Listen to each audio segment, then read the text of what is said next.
வணக்கம் நண்பர்களே. ஒரு நண்பர் கேட்டிருந்தாரு, நீங்கள் ரிமோட் கிட்ட பொறுத்தளவுக்கு நம்ம மாஸ்டர் வால்யூம் கண்ட்ரோல் யூஸ் பண்ணலாமா வேணாமான்னு சொல்லி ஒரு டவுட் கேட்டிருந்தாரு. என்னோட ஆம்பிளிஃபையர் பைப்பான ரிமோட் கிட்ட ஆம்பிளிஃபையரை பொறுத்தளவுக்கு நான் எந்த ஆம்பிளிஃபையருக்கும் நானும் மாஸ்டர் வால்யூம் கண்ட்ரோல் யூஸ் பண்ணுறது கிடையாது. ஏன்னா அதுக்கு ரெண்டு ரீசன் இருக்குது. மெயினாக பார்த்தீங்கன்னா இந்த ரிமோட் கிட்லேயே பார்த்தீங்கன்னா இந்த ரிமோட்லேயே மாஸ்டர் வால்யூம் கண்ட்ரோலும் வந்துடுது, ப்ளஸ் சென்ட்ரு, சப்புப்பரு, front left right, rear left right எல்லாத்துக்கும் வந்து இந்த தனித்தனியாக இங்கே கண்ட்ரோல் வந்துடுது. அது இல்லாமல் பார்த்தீங்கன்னா இந்த என்கோடர் வர இதுக்கு இந்த ரிமோட் கிட்டுக்கு தனியாக வந்துடுது.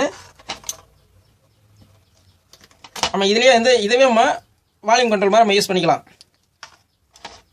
அது ஒரு ரீசனுக்காக நான் யூஸ் பண்ணுறதில்ல. இன்னொன்று ஒரு மெயினான ரீசன் என்னென்னா, இப்போ நீங்கள் அந்த மாஸ்டர் வால்யூம் கண்ட்ரோலில் இந்த ரிமோட் கிட்டு பைப்பான ஒன்று அவுட் எடுப்போம் பார்த்தீங்களா, இந்த இடத்துலேருந்து நீங்கள் சிக்னல் எடுத்து இந்த வால்யூம் கண்ட்ரோலில் கொடுத்து இதோட 6 சேனல் எடுத்து நீங்கள் ஆடியோ போட்டுக்கு நீங்கள் கொடுப்பீங்க.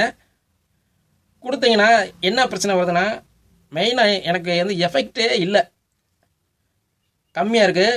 ரெண்டாவது வந்து ஆடியோ டெப்த் இல்லாமல் இருக்கும். நம்ம பைப்பான் ஆடியோ பொறுத்தளவுக்கு கொஞ்சம் நேரம் நம்ம ஆடியோ ஒரு மூவியே பார்த்தாலுமே பைப்பான் டால்பி டிஜிட்டல் டிடிஎஸ் இதெல்லாம் கேட்கும்போது பார்த்தீங்கன்னா ஒரு மாதிரி மிரட்டுற மாதிரி இருக்கும் நம்மளை. அப்படின்னா தான் அந்த ஆடியோ வந்து நம்ம கேட்க நல்லாயிருக்கும். ஆனால் இந்த மாஸ்டர் வால்யூம் கண்ட்ரோல் போட்டோம்னா அந்த எஃபெக்ட்டு எனக்கு வரல. அதனால் நான் மெயினாக வந்து மாஸ்டர் வால்யூம் கண்ட்ரோல் போடுறது கிடையாது. நான் போடாதுங்கிறதுனால யாரும் போட வேணான்னு சொல்ல.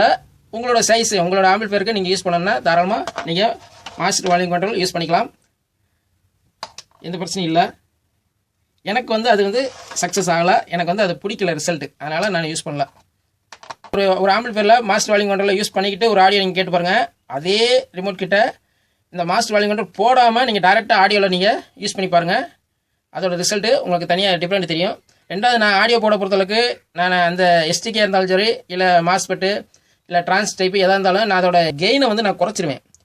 அந்த கெயினை அப்படியே யூஸ் பண்ண மாட்டேன். அதனால் எனக்கு அந்த ஓவர் வால்யூம் பிரச்சனைலாம் இருக்காது, கரெக்டாக இருக்குது. எனக்கு ஆடியோலாம் எனக்கு ரிசல்ட்டு கரெக்டாக இருக்கும். அவ்வளோதான் நண்பர்களே, அவர் கேட்டதுக்காக இந்த வீடியோ போட்டிருக்கேன். மீண்டும் ஒரு நாளில் சந்திப்போம். நன்றி, வணக்கம்.